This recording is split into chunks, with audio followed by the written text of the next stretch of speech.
পয়গম্বর নবীর কাছে যাওয়ার পর পয়গম্বর নবীর কাছে গিয়া বলো, পয়গম্বর, ও পয়গম্বর, আমরা তো গেলাম, চারজন সাহাবী পাঠাইলেন, চারজন সাহাবী পাঠানোর পর আমরা কালিমা তালকিন দিলাম, তা কালিমা পড়লাম, কিন্তু আলকামার জবান দিয়ে কালিমা বাইর হইতেছে না। তখন পয়গম্বর নবী বলেন, ও সাহাবী, খবর না ওই আলকামার আব্বা আম্মা দুনিয়ায় আসেনি, খবর না ওই আলকামার আব্বা আম্মা দুনিয়ায় আসেনি। আলকামা একজন সাহাবী, ওই সাহাবী মৃত্যু সজ্জা অবস্থায় এমন কোন আমল নাই যে ওই আলকামা আমল করে নাই।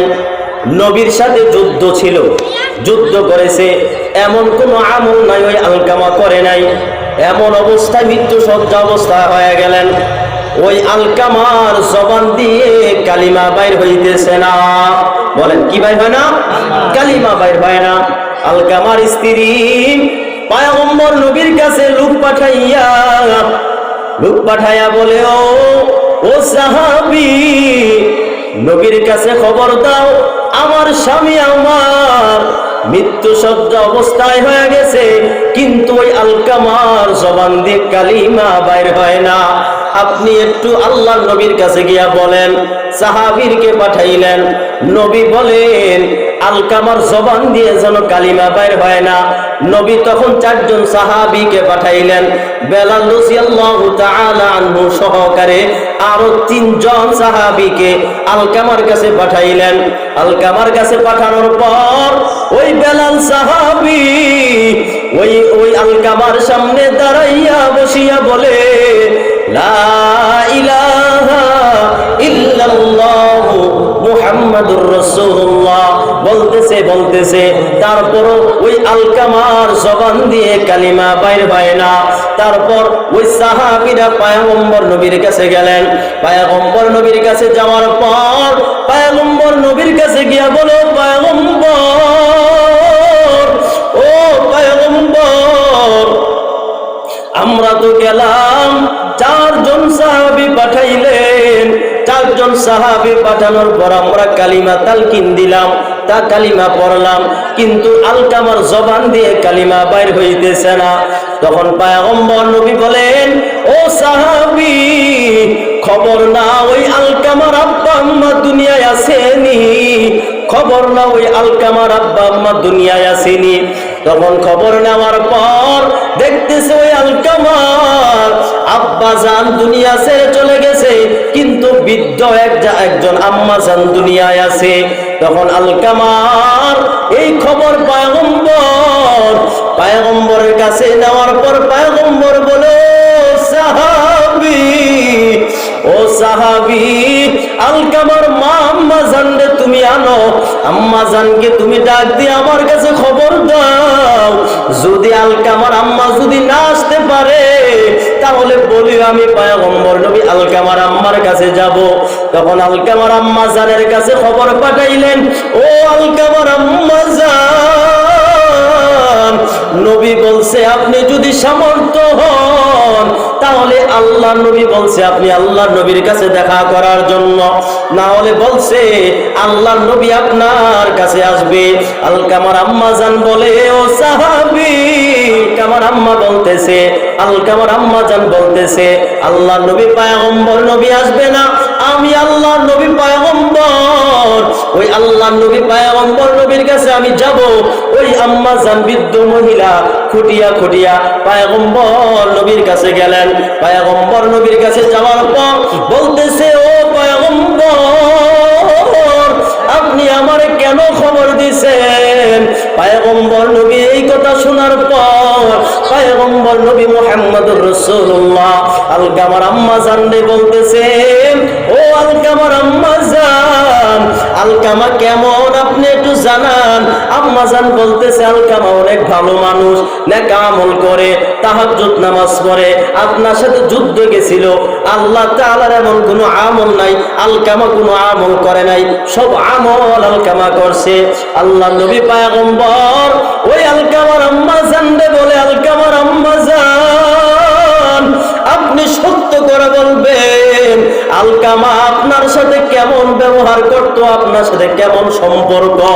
আলকামা বলতেছে, আলকামার আম্মা জান বলে, ও পয়গম্বর, ও আলকামা আমার সন্তান, নারী ছেড়া ধন আমার সন্তান, আমার সন্তান এমন কোন আমল নাই করে নাই, এমন কোন নেক আমল নাই করে নাই। ও পয়গম্বর, আলকামা আমার এমন কষ্ট নাই, আমার আলকামা আমার দেয় নাই। আল্লাহর নবী পয়গম্বর সাহাবী আলকামার আম্মা জানকে বলে, আলকামার আম্মা জান, আলকামার আম্মা জান তোমার কি কারণে কষ্ট দেয়? আলকামার আম্মা জান বলে, ও পয়গম্বর, ওই ব্যক্তি ওই বউয়ের কথা শুই না, ওই পুত্র বউয়ের কথা শুই না, আমি আম্মা জানকে ঘর থেকে বাইরে করে দিলেন। চিৎকার করে বলেন নাউজুবিল্লাহ। সমাজে এমন কুলাঙ্গার শয়তান বদমাশ যুবক ফুলাফান আছে না নাই? বউয়ের কথা হই না মা বাবার ঘর থেকে বাহির করে দেয়। সমাজে এমন কুলাঙ্গার সন্তান আছে না নাই? ভাইরা আমার, আল্লাহ নবী পয়গম্বর আম্মা জান আলকামার আম্মা জানকে বলে, আম্মা জান, এরে আম্মা জান আপনারে আর কি কষ্ট দেয়? আম্মা জান বলে, ও পয়গম্বর আপনি আমার শরীরের দিকে তাকান, আমার শরীরটা জীর্ণ শীর্ণ হয়ে গেছে। ওই বউয়ের জন্য ভালো ভালো খাবার আনে, আমি আলকামার আম্মার জন্য ভালো খাবার কপালে জোটে না। চিৎকার করে বলেন নাউজুবিল্লাহ। তখন পয়গম্বর নবী বলেন, ও আলকামার আম্মা জান, আপনার সাথে যা করছে করছে, আপনি এখন শেষ মুহূর্তে আলকামারে আপনি মাফ করে দেন, না হলে আলকামার জন্য জাহান্নাম হয়ে যাবে। আলকামার আম্মা জান বলতেছে, ও পয়গম্বর আমি আলকামার আম্মা জান বলতেছি, আমি জীবনে আলকামারে মাফ করব না। চিৎকার করে বলেন নাউজুবিল্লাহ। আলকামার আম্মা জান বলতেছে, পয়গম্বর নবী বলে, ও পয়গম্বর, আলকামার আম্মা জান বলে, আম্মা জান, আম্মা জান পয়গম্বর নবীকে বলে, ও পয়গম্বর আমার যদি আপনি যত বাহানা দেন আমার কোনো কাজ হবে না, আমার এত কষ্ট দিছে আলকামা, এমন তেমন দুনিয়াতে এমন কোনো কষ্ট নাই আমারে, এমন কষ্ট নাই আমারে দুনিয়ায় দেয় নাই। আলকামারে আমি জীবনে কখনো মাফ করব না। কোনোভাবেই আলকামার আম্মা জানকে রাজি করা যায় না, আলকামার আম্মা জানকে রাজি করা যায় না। আল্লাহর নবী পয়গম্বর সাহাবীরে বলো, সাহাবী তোমরা যাও লাকড়ি জোগাড় করো, লাকড়ি জোগাড় করিয়া আমার কাছে আনো, ওই লাকড়ি দিয়ে আলকামারে আগুন দিয়া জ্বালায়া দেব। তখন সাহাবীরা লাকড়ি জমাই করছে, লাকড়ি জমাই করার পর আলকামারে ডাক দিয়ে আনার পর